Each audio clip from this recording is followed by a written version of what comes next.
जय हिंद मेरे प्यारे साथियों। मैं आप लोग को आज चलते हूँ फिजिक्स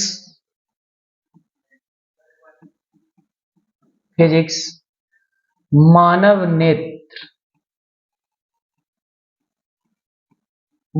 नेत्र के बारे में। इससे एग्जाम में किस प्रकार के प्रश्न पूछा जाता है, इसके बारे में हम लोग पढ़ेंगे। मानव नेत्र से संबंधित वीडियो नंबर फर्स्ट होगा इसका। इसमें मानव नेत्र से संबंधित एग्जाम में मैट्रिक में लघु उत्तरीय प्रश्न पर चर्चा करेंगे, यानी किस प्रकार से पूछा जाता है। चलते हैं सीधे टॉपिक पर। आपका टॉपिक क्या है?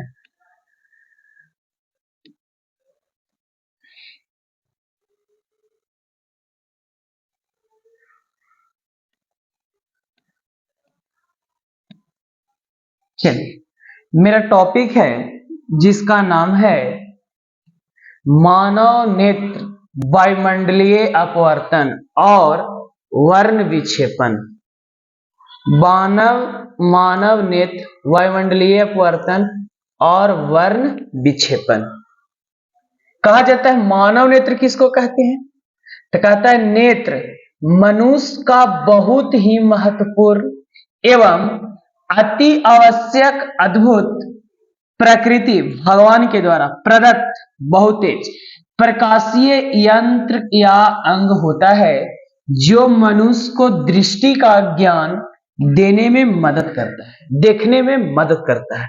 इसके अंदर अनेक महत्वपूर्ण पार्ट्स अंग पाए जाते हैं जो निम्न है। यानी कोई पूछे कि नेत्र किसको कहते हैं, तो कहा जाता है बाबू कि नेत्र मनुष्य का बहुत ही महत्वपूर्ण एवं अति आवश्यक अद्भुत प्रकृति प्रदत्त प्रकाशीय यंत्र या अंग होता है, जो मनुष्य को दृष्टि का ज्ञान देने में मदद करता है।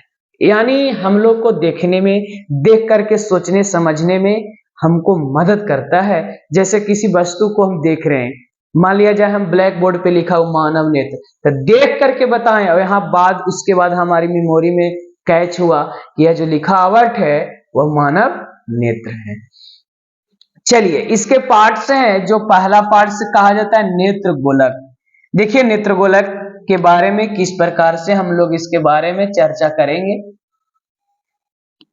कह रहे हैं कि मानव नेत्र एक गोलीय आकृति होता है, जो नेत्र इस गोले का नेत्र गोलक कहा जाता है। नेत्र गोलक किसको कहते हैं? तो मानव नेत्र एक गोलीय आकृति का होता है, जिसे नेत्र के इस गोले को नेत्र गोलक कहा जाता है। फिर है श्वेत पटल किसे कहते हैं? कहता है नेत्र गोलक की सबसे बाहरी परत मोटे अपारदर्शी तथा सफेद रंग की चमड़े की बनी होती है, जिसे श्वेत पटल कहते हैं। क्या कहा जाता है बाबू? श्वेत पटल। फिर कॉर्निया, तो कहता है श्वेत पटल का अगला भाग हल्का उभड़ा एवं पारदर्शी होता है। नेत्र में पाए जाने वाले श्वेत पटल के उस उभरे हुए भाग को कॉर्निया कहते हैं। क्या कहते हैं? कॉर्निया कहते हैं। अगला है कोराइड किसे कहते हैं? कहता है नेत्र में पाए जाने वाले श्वेत पटल के नीचे गहरे भूरे रंग की परत पाई जाती है, जिसे कोराइड कहते हैं। क्या कहते हैं? कोराइड। अगले परितारिका किसे कहते हैं? तो कहा जाता है कि कोराइड पर पाए जाने वाले परत के वे भाग जो अपारदर्शी तथा फैलने सिकुड़ने वाले डायफ्राम के रूप में होता है, जिसे परितारिका कहते हैं। क्या कहते हैं? परितारिका कहते हैं। यह कोराइड की अगली परत होती है। कोराइड के आगे वाली परत को हम परितारिका कहते हैं। पक्षमाभि क्या है? कहता है एक कोराइड की पिछली परत होती है जो मांसपेशी की बनी होती है। नेत्र के उस हिस्से या परत को पक्षमाभि कहते हैं। यह मांसपेशियां नेत्र को लटका कर रखती है। यह मांसपेशियां नेत्र को क्या करती है? लटका कर रखती है। कौन? पक्षमाभि। आगे चलते हैं। नेत्र लेंस किसे कहा जाता है बउआ? बाबू, नेत्र लेंस जो है यह पक्षमाभी से जुड़ी जिलेटी जैसी पारदर्शी मुलायम पदार्थ से बनी उत्तल लेंस जैसे रचना पाई जाती है, जिसे नेत्र लेंस कहते हैं। क्या कहते हैं? नेत्र लेंस। इसे क्रिस्टलाइन लेंस भी कहा जाता है। इसे कौन लेंस कहा जाता है? Crystalline lens. दृष्टि पटल या रेटिना कहता है नेत्र में पाए जाने वाले नेत्र गोलक की सबसे भीतरी सूक्ष्मग्राही परत को दृष्टि पटल कहते हैं। क्या कहते हैं? दृष्टि पटल। आगे है, यह नेत्र का बहुत ही महत्वपूर्ण हिस्सा होता है जो तंत्रिका द्वारा मस्तिष्क से जुड़ा रहता है। यह रेटिना ही प्रकाशीय या दृष्टि संवेदना को मस्तिष्क तक पहुंचाकर देखने का आभास प्रदान करता है। कौन? दृष्टि पटल। आगे है जलीय द्रव, एक्वेस ह्यूमर। कहता है नेत्र के कॉर्निया और नेत्र लेंस के बीच के भाग को जलीय द्रव कहा जाता है। कौन द्रव कहा जाता है? जलीय द्रव। कहता है नेत्र के इस भाग में तरल पानी जैसा पदार्थ भरा रहता है। इसे नेत्रोद भी कहा जाता है। किसको? जलीय द्रव को। इस सब हम लोग क्या पढ़ रहे हैं? तो नेत्र का पाठ पढ़ रहे हैं, भाग पढ़ रहे हैं। अगला है कचाव द्रव किसे कहा जाता है? तो कहता है नेत्र में पाए जाने वाले वह भाग जो नेत्र लेंस तथा रेटिना के बीच चिपचिपे द्रव पदार्थ से भरा रहता है। नेत्र के उस भाग को कचाव द्रव कहते हैं। कौन द्रव कहते हैं? कचाव द्रव। पुतली क्या है? कहता है नेत्र के परितारिका के बीचों बीच एक छिद्रनुमा रचना पाई जाती है जिसे पुतली कहती है। यह अंधेरे में फैलती है जबकि तेज रोशनी में स्वतः सिकुड़ती है। याद करने वाली पॉइंट सब्जेक्टिव के। तो कहता है नेत्र के यानी यह अंधेरे में फैलती है, पुतली अंधेरा में फैल जाती है, जबकि तेज प्रकाश में क्या हो जाती है? सिकुड़ जाती है। अगला है प्रकाश स्नायु किसे कहते हैं? कहता है नेत्र के रेटिना से जुड़ी एक लंबी कार नली समान रचना पाई जाती है जो आगे की ओर मस्तिष्क से जुड़ी होती है। उसे प्रकाश स्नायु कहा जाता है। क्या कहा जाता है? प्रकाश स्नायु। कहता है यही नर्व प्रकाश संवेदना उत्पन्न कर मस्तिष्क तक पहुंचाकर किसी भी वस्तु को देखने या महसूस करने का आभास प्रकट करता है। उसे हम क्या कहते हैं? कचाव द्रव, यानी उसे हम क्या कहते हैं? प्रकाश स्नायु कहा जाता है। आगे है मानव नेत्र का नामांकित चित्र। यह हमको मानव नेत्र का नामांकित चित्र है। इसके पार एग्जाम में कभी कभी इसे पारने के लिए भी दे दिया जाता है। ई कोराइड है बाबू, ई स्क्लेरोटिक है, ई यानी इस आइरस है। यहाँ पे देखिए लेंस लगा रहता है ना, इस लेंस का नाम पूछा जाता है कि मानव नेत्र में कौन लेंस लगा रहता है? तो उत्तल लेंस लगा रहता है। कौन लेंस लगा रहता है बाबू? उत्तल लेंस। इस प्रकार से एग्जाम में पूछा जाता है, आपको इस चित्र को पारना होगा। चलिए 2 नंबर का क्वेश्चन है समंजन क्षमता किसे कहते हैं? ये भी बहुत अपने आप में मायने है, एग्जाम्पल यानी बहुत इंपॉर्टेंट है यह प्रश्न। कहता है नेत्र द्वारा किसी निकट या दूरस्थ मतलब दूर स्थित वस्तु को स्पष्ट या साफ साफ देखने की क्षमता को समंजन क्षमता कहते हैं। क्या कहते हैं? समंजन क्षमता। नेत्र के किसी भी वस्तु को स्पष्ट रूप से देखने के लिए अपनी सिलियरी मांसपेशी तनाव को बढ़ाकर या घटाकर लेंस की फोकस दूरी को कम या अधिक करके करता है। कौन? समंजन क्षमता। आगे चलते हैं हम, किस प्रकार से प्रश्न है। आगे कहता है बउआ समंजन क्या है? तो कहता है वैसी प्रक्रिया जिसमें नेत्र अपने सिलियरी मांसपेशियां को घटा या बढ़ाकर नेत्र के लेंस की फोकस दूरी में परिवर्तन लाकर किसी वस्तु को साफ साफ देख लेता है, तो नेत्र द्वारा जाने वाली इस क्रिया को समंजन कहा जाता है। देखिए 2 नंबर में भी पूछा जाता है स्पष्ट दर्शन की न्यूनतम दूरी से आप क्या समझते हैं? तो कहता है वह न्यूनतम दूरी जिस पर रखी वस्तु को आंख स्पष्ट रूप से आसानी पूर्वक सरलता से देख लेती है, उस दूरी को स्पष्ट दर्शन की न्यूनतम दूरी कहा जाता है। स्पष्ट दर्शन की न्यूनतम दूरी लगभग 25 सेंटीमीटर होती है और इसे डी से सूचित किया जाता है। ये भी एग्जाम में 2 मार्क्स का पूछा जाता है कि स्पष्ट दर्शन की न्यूनतम दूरी किसे कहते हैं। अगला है दूर बिंदु और निकट बिंदु क्या है। तो बहुआ रे दूर बिंदु और निकट बिंदु जब पूछेगा तो बतानी है कि वह दूरस्थ बिंदु जहां पर स्थित किसी वस्तु को नेत्र बिना समंजन किए स्पष्ट रूप से देख लेता है, उस बिंदु को दूर बिंदु कहते हैं। क्या कहते हैं? दूर बिंदु। इसे F से सूचित किया जाता है। समान नेत्र के लिए दूर बिंदु अनंत होता है। समान नेत्र के लिए दूर बिंदु क्या होता है? अनंत। जबकि वह निकटस्थ बिंदु जहां पर स्थित किसी बिंदु को नेत्र समंजन की क्रिया से स्पष्ट रूप से देखता है, उस निकट बिंदु को नेत्र का निकट बिंदु कहा जाता है। इसे N से सूचित किया जाता है। और समान नेत्र के लिए निकट बिंदु लगभग 25 सेंटीमीटर या उससे क्या होती है? कम होती है। यानी अगर स्पष्ट दर्शन की न्यूनतम दूरी पूछती है तो 25 सेंटीमीटर बताई जाती है। स्पष्ट दर्शन की दूर बिंदु पूछेगा तो अनंत बताई जाती है। अगला कहा जाता है कि दृष्टिपरास किसे कहते हैं। क्या कहते हैं? दृष्टिपरास। तो दूर बिंदु और निकट बिंदु के बीच की दूरी को दृष्टिपरास कहा जाता है। दूर बिंदु और निकट बिंदु के बीच की दूरी को दृष्टिपरास कहा जाता है। अगला है दृष्टि दोष। कहते हैं जब किसी व्यक्ति को दूर स्थित या नजदीक स्थित रखी वस्तु स्पष्ट रूप से दिखाई नहीं देने लगती है तो नेत्र में पाए जाने वाले इस दोष को दृष्टि दोष कहा जाता है। यानी दृष्टि दोष किसे कहा जाता है? जब किसी व्यक्ति को दूर स्थित या नजदीक स्थित किसी वस्तु को स्पष्ट रूप से नहीं देख पाते हैं तो ऐसे दोष को हम खाली दृष्टि दोष कहा जाता है।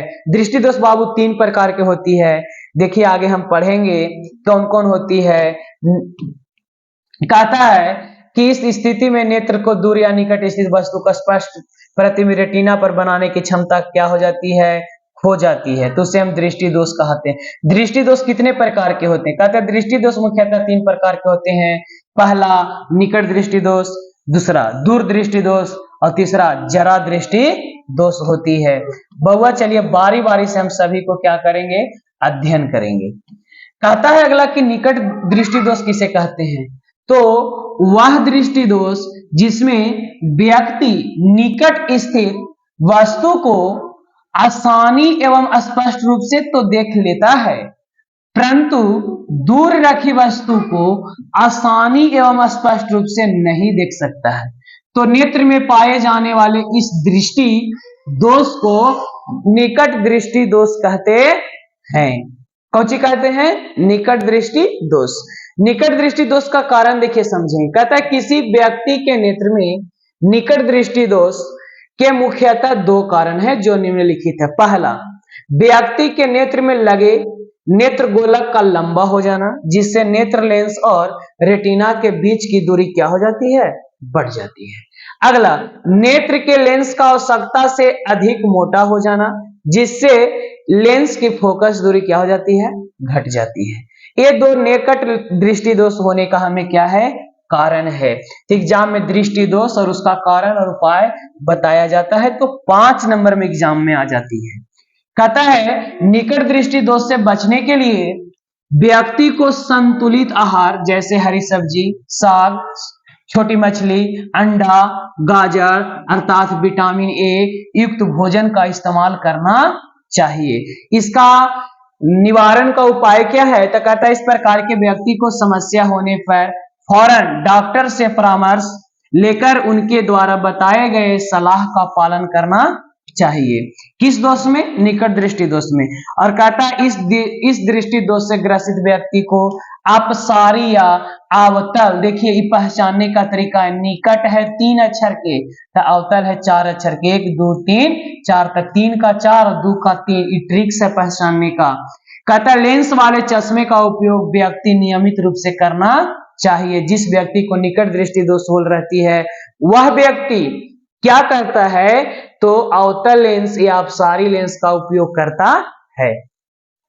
चलिए आगे चलते हैं, दूरदृष्टि दोष क्या है? कहता है वह दृष्टि दोष जिसमें व्यक्ति दूर स्थित वस्तु को आसानी से एवं स्पष्ट रूप से तो देख लेता है, परंतु निकट स्थित वस्तु को आसानी से नहीं देख सकता है। नेत्र में पाए जाने वाले इस दृष्टि दोष को दूरदृष्टि दोष कहते हैं। कौन दोष कहते हैं बाबू? दूरदृष्टि दोष। कहते हैं दूरदृष्टि दोष के कारण क्या है? तो कहता है किसी व्यक्ति के नेत्र में दूरदृष्टि दोष के प्रमुख कारण निम्नलिखित है। पहला, व्यक्ति के नेत्र गोलक का छोटा हो जाना, जिससे नेत्र लेंस और रेटिना के बीच की दूरी क्या हो जाती है? कम हो जाती है। अगला, नेत्र लेंस का आवश्यकता से अधिक पतला हो जाना, जिससे नेत्र लेंस की फोकस दूरी क्या हो जाती है? बढ़ जाती है। आगे दूरदृष्टि दोष के निवारण या उपचार क्या है, इसके बारे में हम लोग अध्ययन करेंगे। कहता है दूरदृष्टि दोष से बचने के लिए भी व्यक्ति को संतुलित आहार जैसे हरी सब्जी, साग, मछली, अंडा, फल, दूध इत्यादि का इस्तेमाल करना चाहिए। व्यक्ति को इस प्रकार की समस्या होने पर फौरन चिकित्सा से संपर्क करना चाहिए, उनके द्वारा दिए गए सलाह का पालन करना चाहिए। कहता है इस दृष्टि दोष से व्यक्ति को अभिसारी या उत्तल लेंस से बने चश्मे का व्यवहार या उपयोग सतत रूप से करना चाहिए। किस दोष से? तो उत्तल दूरदृष्टि दोष से ग्रसित व्यक्ति को। अगला है जरा दृष्टि दोष। कहता है वैसा दृष्टि दोष जिसमें व्यक्ति को दूर स्थित वस्तु एवं नजदीक स्थित रखी वस्तु दोनों ही स्पष्ट एवं आसानी से दिखाई नहीं देती है, तो नेत्र में पाए जाने वाले इस दृष्टि दोष को जरा दृष्टि दोष कहते हैं। कौन दृष्टि दोष कहते हैं? जरा दृष्टि। कहता इस दृष्टि दोष को जरा दृष्टि दोष या दूरदर्शिता भी कहते हैं। यह दृष्टि दोष व्यक्ति के बूढ़ा वृद्धा अवस्था में उत्पन्न होता है। कहता जरा दृष्टि दोष के कारण क्या है? तो कहता इस दृष्टि दोष में नेत्र लेंस की लचक कम हो जाती है, जिससे नेत्र लेंस की सिलियरी मांसपेशियां की समंजन क्षमता क्या हो जाती है? घट जाने के कारण यह दृष्टि दोष उत्पन्न हो जाता है, जिससे आंख के निकट बिंदु के साथ साथ दूर बिंदु भी प्रवाहित हो जाती है। किस दृष्टि दोष में बाबू? जरा दृष्टि दोष में। जरा दृष्टि दोष के निवारण क्या है बउआ? तो चलिए इसके बारे में पढ़ते हैं कि जरा दृष्टि दोष से बचने के लिए व्यक्ति को हमेशा संतुलित आहार की साथ साथ विटामिन ए युक्त भोजन पर विशेष ध्यान देना चाहिए। इसके अलावा व्यक्ति को इस प्रकार की समस्या होने पर फौरन चिकित्सा से मिलकर उनके द्वारा दिए गए सलाह पर पालन करना चाहिए। और इस दृष्टि दोष को दूर करने के लिए व्यक्ति को बाइफोकल लेंस से बने चश्मे का उपयोग किया जाता है। याद रखिएगा जरा दृष्टि दोष को। आगे चलते हैं हम लोग। देखिए आगे प्रश्न है किस प्रकार से एग्जाम में आता है कि प्रिज्म। कहता है कि प्रिज्म एक समतल पारदर्शी पृष्ठ वाली कांच का टुकड़ा होता है जो किसी कोण पर त्रिविमीय अवस्था में झुका होता है। यानी देखिए यह प्रिज्म है।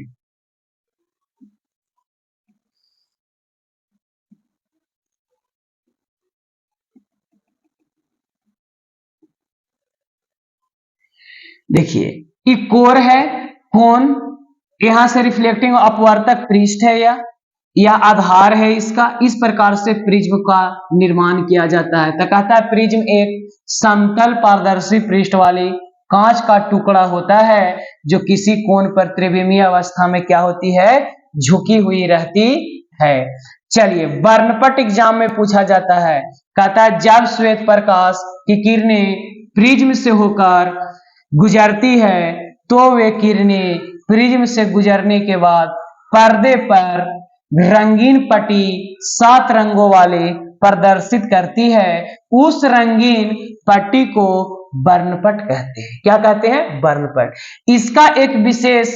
इसका एक सिरा बैंगनी रंग का, जबकि दूसरा सिरा लाल रंग का होता है। किस रंग का होता है? लाल रंग का।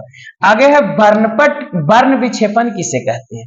कहता है जब श्वेत प्रकाश या सूर्य के प्रकाश की किरणें प्रिज्म से होकर गुजरती है तो वे किरणें विभिन्न प्रकार के 7 रंगों में विभक्त हो जाती है, और श्वेत प्रकाश के 7 रंगों में विभक्त होने की इस घटना को वर्ण विक्षेपण कहते हैं। क्या कहते हैं? वर्ण विक्षेपण।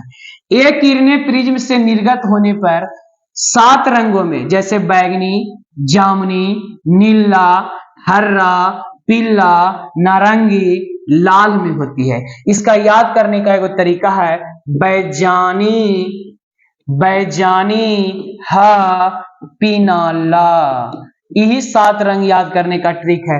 बै माने बैगनी, जा माने जामनी, नी माने नीला, हा माने हरा, पी माने पीला, ना माने नारंगी, ला माने लाल। इस प्रकार से,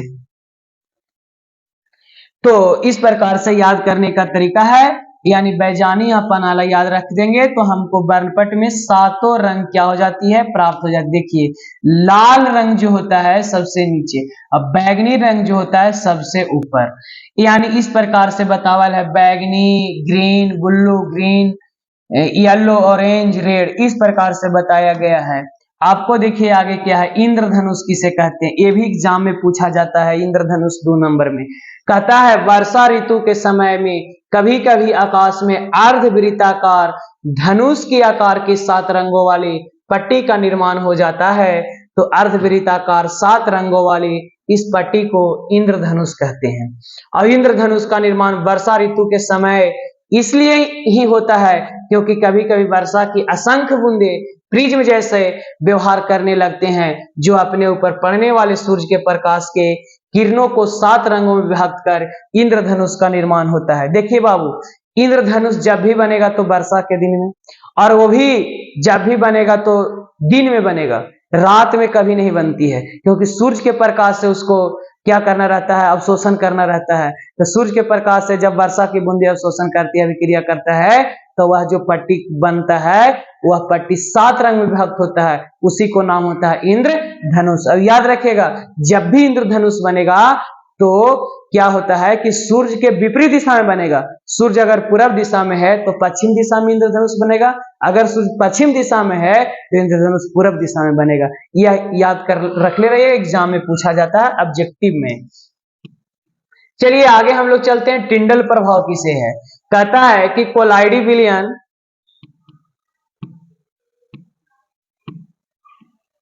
आगे है, कोलाइडी विलयन में मौजूद कणों से प्रकाश की किरणें को टकराकर विभिन्न दिशाओं में मुड़ने की इस घटना को टिंडल प्रभाव कहते हैं। कोलाइडी विलयन में प्रकाश की किरणें टेढ़े मेढ़े पथ पर गमन करती है। कोलाइडी विलयन में कैसे पथ पर? टेढ़े मेढ़े पथ पर क्या करती है? गमन करती है। चलिए आगे पूछा जाता है एग्जाम में, बहुत इंपॉर्टेंट प्रश्न है कि तारे आकाश में टिमटिमाते नजर आते हैं, क्यों? इस एग्जाम में 2 नंबर पूछा जाता है बाबू। कहता है तारे आकाश में इसलिए टिमटिमाते नजर आते हैं क्योंकि पृथ्वी के वायुमंडल में परिवर्तन के कारण जब प्रकाश की किरणें अपवर्तित होती है तो अपवर्तित किरणें कभी कम तो कभी ज्यादा विचलित होने लगती है, जिससे प्रकाश की किरणें कभी प्रेक्षक के आंख पर पड़ती है और कभी नहीं पड़ती है। यही कारण है कि आकाश में तारे टिमटिमाते नजर आते हैं, यानी भूख भाग करित नजर आते हैं। हमारी आंख के देखने से ऐसा पता चलता है, हकीकत ऐसा होता नहीं है। आकाश का रंग नीला दिखाई देता है, क्यों? ये भी एग्जाम में पूछा जाता है। कहता है जब सूर्य की प्रकाश वायुमंडल से होकर गुजरता है तो वायुमंडल में पाए जाने वाले गैसों के अणु, पानी की बूंदे, धूलकण इत्यादि प्रकाश को प्रकीर्णित कर देते हैं, जिससे गैस के सूक्ष्म कण अत्यधिक मात्रा में प्रकाश के नीले रंग को प्रकिरणित करते हैं। यही प्रकिरणित प्रकाश हमारी आंखों तक अत्यधिक मात्रा में पहुंचता है, जिससे व्यक्ति को आकाश का रंग नीला दिखाई पड़ने लगता है। ये भी एग्जाम में पूछा जाता है। आगे, चंद्रमा पर खड़े अंतरिक्ष यात्री को आकाश काला प्रतीत दिखाई देता है, क्यों? कहता है कि चंद्रमा पर खड़े अंतरिक्ष यात्री को आकाश का रंग काला इसलिए प्रतीत होता है क्योंकि चंद्रमा पर वायुमंडल का क्या होने लगता है? अभाव होने लगता है। क्या होने लगता है?